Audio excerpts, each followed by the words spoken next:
Welcome to Forbidden Planet TV. My name's Andrew Sumner, and I'm proud to present the second half of our interview with the mighty Sean Phillips and the mighty Ed Brubaker about the second graphic novel in their ongoing series from Image, Reckless. And this is Reckless Book 2, Friend of the Devil, all about Ethan Reckless's adventures in the dark noir underbelly of Los Angeles in the 1980s. And this is the second half of my chat with Ed and with Sean. Enjoy, here it comes. We came, straight out of the longest criminal story we ever did, which took us, 9 months to do Cruel Summer. And then that was like, we went from there to Pulp. And then Sean did the Parker story, which is a 17-page thing that still, I don't know when that's coming out. Oh man, I can't wait to see that. Yeah, that's one of the best things we've ever done, surprisingly. That is, yeah. It's like a work for hire, basically. Well, I don't know. I haven't signed a contract yet. But that was just like, just this amazing opportunity for us, I thought, to especially for me. I didn't even realize until I was working on it how much Donald Westlake's voice had influenced my own writing style over the years. Just because his prose is so simple. And also so surprising at times. But and then we went right from that into the Reckless book, which I don't know if we would have. I'm so glad that the shutdown happened, because it made us shift away from what we were gonna do into doing. Yeah, we would never have done Reckless, would we? I mean, I never would have even thought it if not for the shutdown and just how much fun I was having doing Friday. And I just thought, I want to do like a good guy character with Sean too. Like, and Sean, is so fast. We can actually do like if we do a tribute to that, like our version of that kind of old pulp paperback hero, like the Executioner, the Destructor, or the Penetrator, or the Punisher, I guess, came from them. If we do our version of that kind of thing, like Sean and I are fast enough. We've been, putting out 10 to 12 comics a year for almost 20 years now. And, that I just was like, oh, we could do a thing that no one's ever done. Like, I mean, when I got that second book last week, I was like, the first one just came out in December. Like, we haven't even gotten our first like royalties on it yet. It's like, here we are with the second one already. And I just thought, these are 244-page graphic novels in a series that came out in 4 months. And I just thought, no one's ever done that in America. I don't know if anyone's done that in Europe, but no one's ever done it. Even European albums are only 48 or 64 pages, and they only do one every couple of years. Yeah, exactly. Yeah. Because they all get paid really well, and then they get hired to do that. Well, not really. Whenever I've done any European books, my deadlines have been stupidly long. Now I've had 2 years. I can only have to do a page every couple of weeks. Yeah. Whereas I just thought, if we're going to make this shift, I would say 60 to 70% of our audience is comic store people. Probably 70% of our audience is comic store people. And comic store retailers are the ones who sort of built this fan base that has supported us being able to just do our own thing for the last 15 years. Yeah. We don't have to do anybody else's comics. We just do our own thing.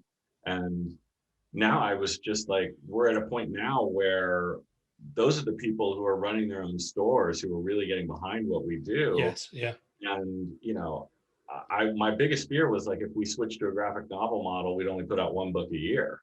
And then it's like, I think a lot of our fan base would be there for that, but putting one out, putting 3 out in a row over the course of a year, like 4 or 5 months apart, is, that's a thing that retailers can get behind, because they've got months to sell the first one, and then the next one comes out, and then they're going to sell a lot more, whatever they've got left of the first one. I mean, our reorders for the first one, because Pulp did so well, Pulp sold out in a month, the hardback. Which we printed enough to last a year, we thought, based on the Junkies book. And we thought also, well, who cares about an old man in a Western? A lot of people, as it turns out. Apparently, it's one of our best selling, and the trade paperback version is doing like way better than we expected it to do already. So I felt like, we went from that to, another big thing, something twice as long right after that. And it just feels like everyone just sort of got behind it. And, I'm just grateful that it's like that, because, I just have more and more ideas for these books, and I want us to be able to do that. But I also just thought, I'm not, if you're a retailer and you're ordering these books, when the next one is coming out, that you're going to be able to try to sell more of these, and who our fan base is in your store. And you also know, oh, here's something I can give to anybody.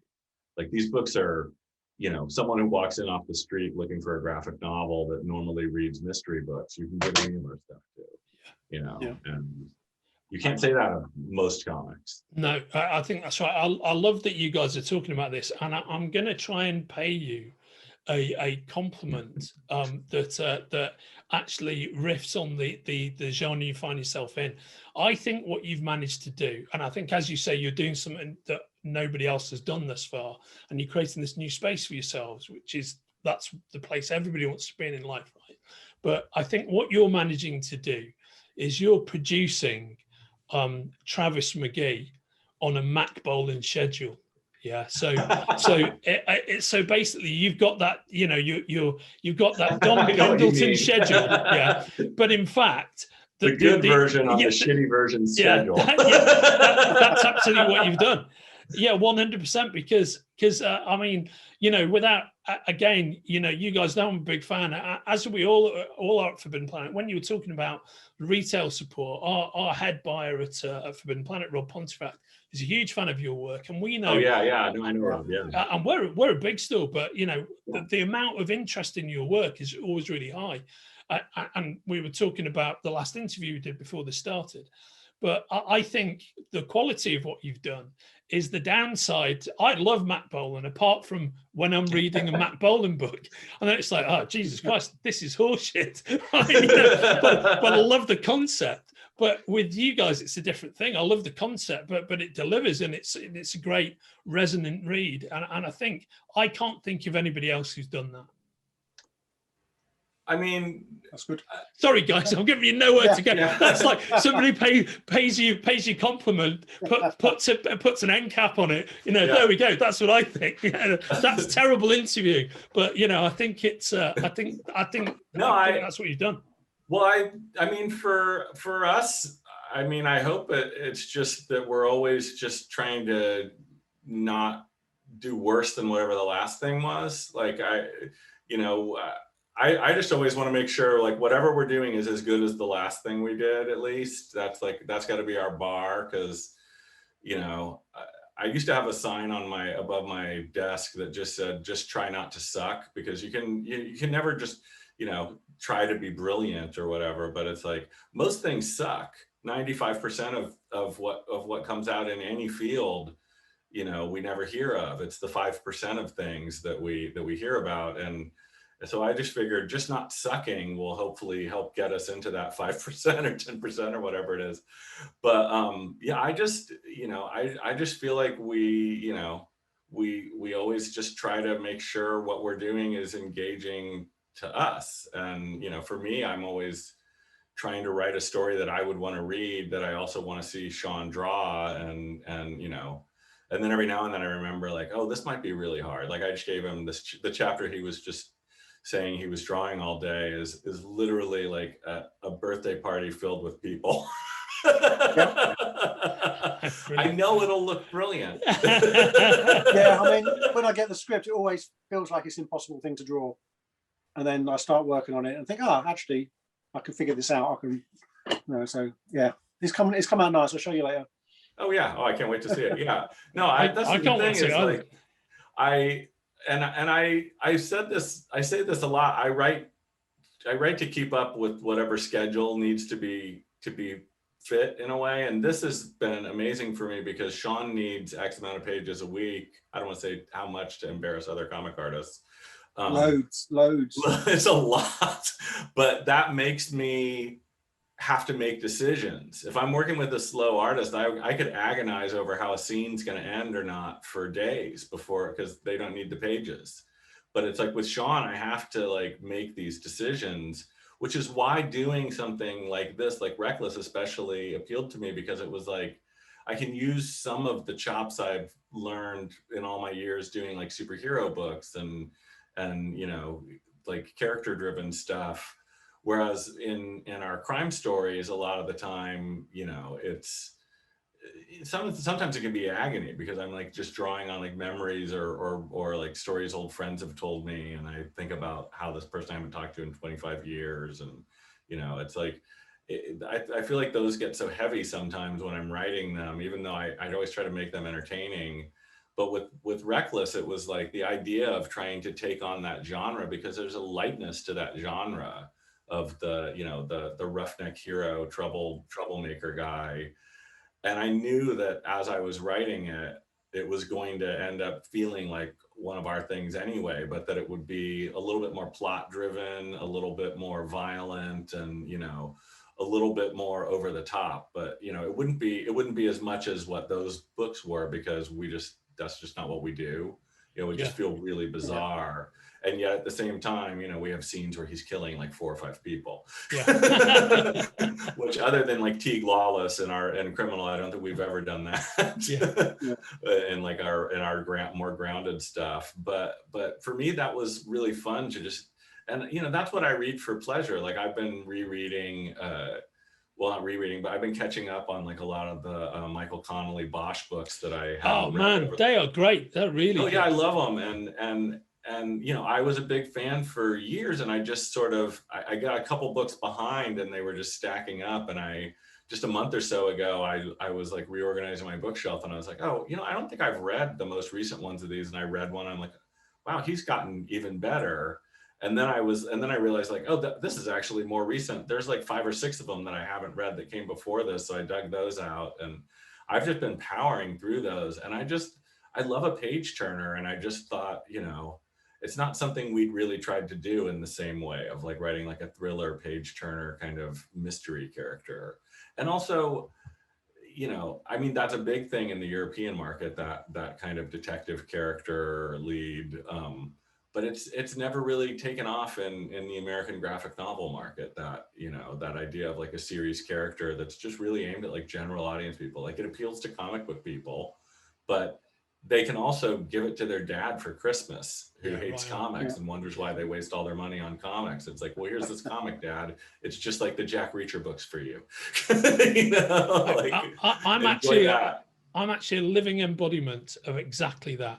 So I'm very fortunate that my 90-year-old dad, who doesn't read comics, is still around, but he's a big Spencer fan. He's a big Travis McGee fan. Oh yeah. And I got him Reckless for Christmas, and he read the whole thing and enjoyed it. That is the first comic book he's ever read. Fact. Oh wow. True story. Oh, yeah, that's amazing. So you know. Yeah, I always thought about that. Like, would I give this to my dad? Because I remember when the first thing Sean and I worked on when he was just inking was Scene of the Crime. And I remember us getting letters from people who were thanking us because they bought the collection for like a parent for Christmas.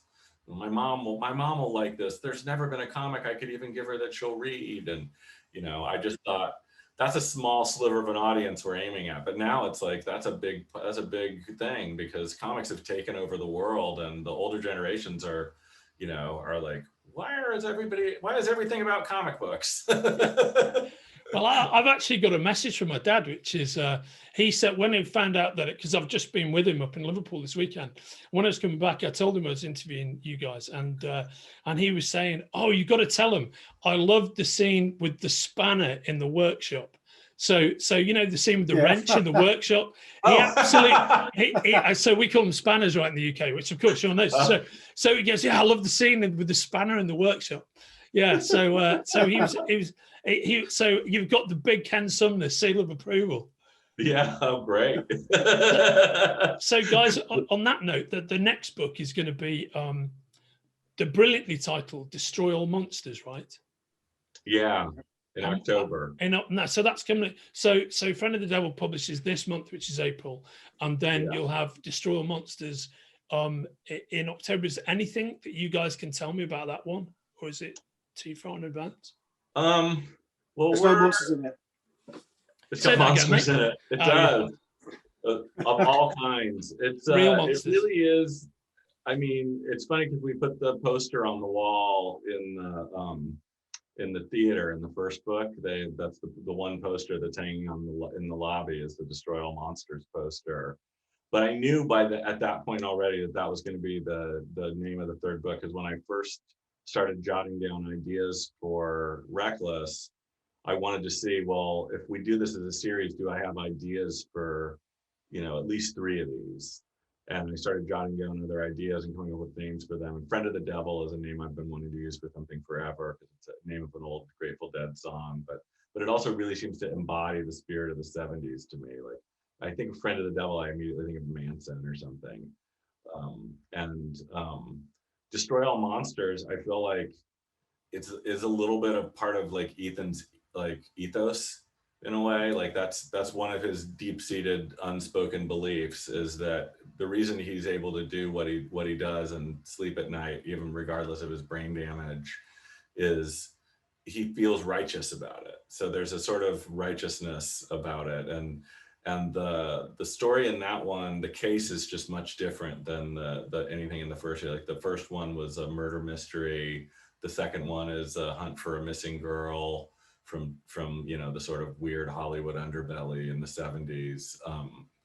And then the third one is really, it's much more dark and fucked. Yeah. I don't want to reveal too much about it, yeah. But the case that he takes is a lot different, and the reasons that he does it are a lot darker. But that one takes place in 1988, so we're jumping just 3 years ahead with that one. And now I've got outlines for, rough outlines for books 4 and 5, actually, which both take place in 1989. Now that's what I was going to ask. Are you guys going to jump straight into 4 and 5? Are you going to go straight? So before you touch anything else, yeah, we are. We hadn't planned on it, but we are. Yeah. We were originally going to take a break after 3 and do something else, a different graphic novel, like just a one-off standalone thing. But the response to these books was so great. And when I mentioned that to Robert Kirkman, he got so angry at me. Why would you stop doing the thing everybody wants you to do? I was like, that's just what we always do. And he said, do at least 5 before you take a break. And then I thought, well, let me see. And then I sat down with my notebook for about 10 minutes. And because I figured by the end of the third book, Sean would be tired of just drawing this guy walking around and interviewing people. So then I realized there was a way to do the 4th book that would feel like a little bit of a twist on what we'd been doing already, that made it a little bit more fun for, immediately. And then I just thought, we'll do, a slightly different perspective to what we've been doing already, and that'll be fun. I don't want to reveal too much about that one. But I already know what the 4th one is called. I don't know. I quite like drawing the same things over and over again, though.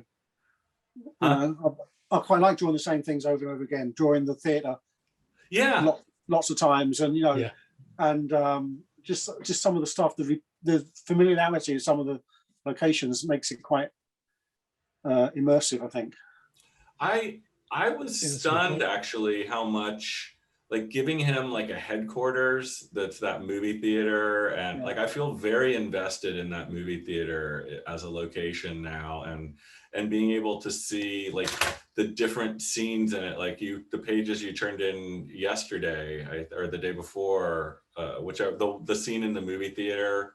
I don't want to ruin it, but where Ethan's in the back row looking at them, and I was like, I could picture that in my head exactly how it was going to come out, because he's drawn so many scenes of them sitting in that movie theater now, and it's like, it's nice to be able to use sets again, kind of, and that's how it feels, and it's interesting because when I was writing down what I liked about this kind of like hero genre, like a anti-hero, pulp hero kind of thing, one of the things I really liked is they usually have sidekicks. They have like people that they go to that become these side characters, like in Rockford it's Angel and the cop, but in the books there's always like a landlord who helps every now and then, or a driver, or you have Rex Stout with the Nero Wolfe has Archie Goodwin actually go out, and Nero Wolfe never leaves the house, and So I just started thinking, like, what would I want to see in one of these? Like, if I were, if I were watching this or reading this as a book series, what would I think is the coolest headquarters? And I just thought, well, I would just want to hang out in an abandoned movie theater all day. And then I was like, okay, what cool car can he have? And I just thought, well, I've never seen anyone have one of these old Ford vans as their, they always have some hot rod or something. And I just thought, well, yeah, if you were a private eye, you would want a van because you would want to have all your stuff that you need to change clothes and maybe have to sleep when you're on stakeout or, and I just thought also if that's a real surfer thing, like, and he's such a surfer character. Also, it's much easier to draw than a car. That's good to know. I think what you guys have tapped into is for these formulas, these protagonist formulas, hero formulas, familiarity is such an important part of them, and you want Spencer to have his firehouse and his Mustang, and you want Rockford to have his caravan, and his beachfront, and actually the fact that you've rooted him in a place, I think is incredibly important, because if this was a 70s cop show or PI show, that's exactly, he would be rooted in the one place and everything. And I think there's something about your subconscious that wants that. And by the way, Sean, what I really enjoyed about Friend of the Devil, the scenes that I've seen versus is Reckless, is it's like that set that exists in your mind of the movie theater. What I always used to enjoy is when you used to see aspects of these same weekly headquarters, but from a different angle. Like there'd be an episode when, say, maybe somebody invaded Spencer's firehouse, so they go back to the firehouse and film a set of scenes from a different angle. And that felt to me what was happening in the scenes I've seen in Friend of the Devil. I feel like I'm looking at it from a slightly different aspect. And I think that's another important part of delivering the formula, if that makes sense. I try to make it exactly the same angle because it's so much easier just to reuse stuff. You can reuse the background stuff. It felt different to me. So I wonder what it is that's driving that, and maybe it's the mood of the scene. Well, there are some different angles for sure. Yeah, there are some, but yeah, we have more people like walking down. I always use the lobby is always from the same angle because you need to know it's the lobby straight away. And then later on in the scene, you can change your angles, but try to keep. I don't want to confuse the reader. Oh no, and I think that's absolutely also whether you're aware of it or not, it serves as a TV trope as well, because the establishing shots are always the same every week, right? But I was thinking when you get him inside, I definitely had the impression, or maybe I'm wrong, that we're seeing elements of it. We see a little bit more of different angles of the inside of the theater and stuff in this book for sure. Yeah. One of the things I'm really proud of about the book is that every book so far has chronicled a little bit of like lost Hollywood or lost LA, like Henry's Tacos in the first book that he stops at for lunch. Like that doesn't exist anymore. It's down the street in another location. And now there's like a Cactus Tacos there, which, Henry's Tacos was a legendary like Studio City place. Like it's Paul Thomas Anderson's favorite restaurant. Bizarre, like they sell you the kind of tacos you would get at the cafeteria as a kid, like hard shell, but they're somehow amazing. And in this book, we had both the Santa Monica Library, which is in a completely different location now. And I was actually communicating with the woman who works at the library who helped me get some old stills of the inside of the library so we could get some of the details right. Some of them we had to fudge anyway because they didn't have the right angles. But there's I think it's called Hanano Cafe, which is a bar right on the boardwalk in like Venice and Santa Monica that was like a big Jim Morrison like hung out there every night. It's just like a classic like Venice Beach, Santa Monica, boardwalk kind of bar. But I was able to track down photos of it before it was like revamped, because that's always my thing. I'm always worried we're gonna have the wrong version. Like it doesn't look like that. It looked like this in 1978. Yeah. Like I love the ability to sort of recreate that past. Which is kind of what we did that a lot for the Fade Out too, which is where I kind of got addicted to that idea. Oh man, Sean, your work on the Fade Out's great. Your art on the Fade Out's so good, mate. I'm a big fan of old Hollywood, but it just had such a great atmosphere to it, I thought.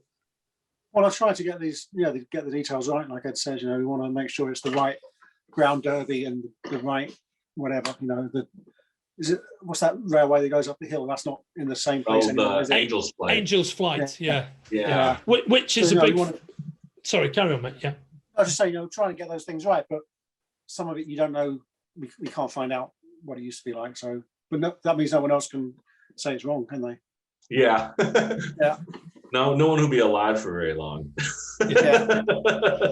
Angel's Flight, funnily enough, is in a different place now to where it used to be, of course. Yes. Just like a block away. They moved it, yeah. On Bunker Hill. Yeah. There's a great shot in Kiss Me Deadly where Mike Hammer drives under it just as the railway's going over him. You know, it's yeah. There's that. Crisscross has a scene where you can see it in the background too. Yeah, I love that old Bunker Hill Hollywood, which just doesn't exist anymore. But yeah, even for the fade out, we were able to find someone had put online in some old message board forum. I found like a bunch of aerial photos of like LA in the 30s and 40s as they were building the downtown. So like we were able to even have, you know, that's the great thing about comics. It costs the same to draw the Death Star blowing it up as it does to draw an accurate Hollywood in 1948. Yeah. That's such a great point. And Sean, the thing I've thought about all of your LA artwork is that I was amazed when we last spoke.